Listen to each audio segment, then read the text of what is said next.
Number two, the power of prayer. Well, I like to think of it this way: the Word of God is food, and prayer is the water. So, have you been eating food without drinking water? I don't think so. Anyways, if you've been praying without studying the Word of God, you will eventually come to the realization that you cannot pray alone. You cannot pray without studying the Word of God. Two of them are intertwined, honestly. In fact, for me, there is a point where I think I would say I started with prayer. Yeah, I started with prayer, but eventually I felt a void. There was something missing. There was something lacking, and I had to start feasting on the Word of God. So if you've been diligent enough, if you've watched the previous videos, if you haven't, go back and check them.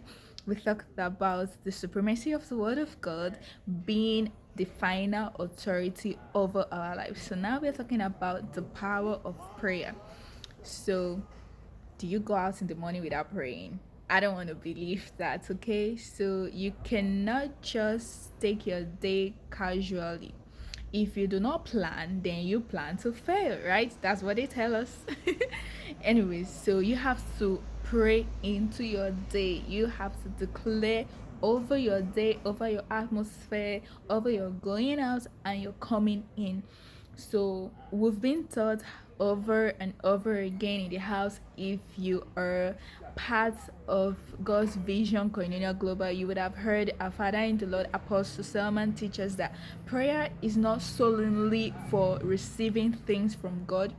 The primary purpose of prayer is for communication and transformation. In fact, I would say transformation. Yes, the primary purpose of prayer is transformation.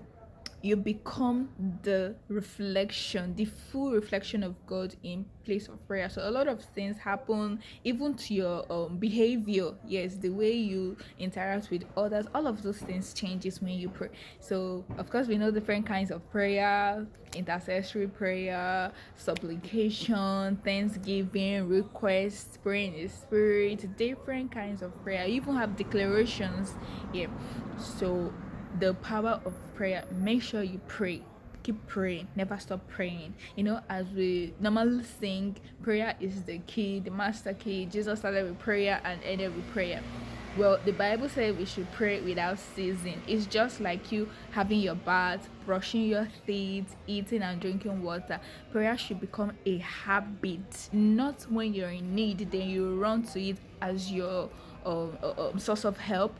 It's not only that you can hear God, fellowship, interact, be transformed.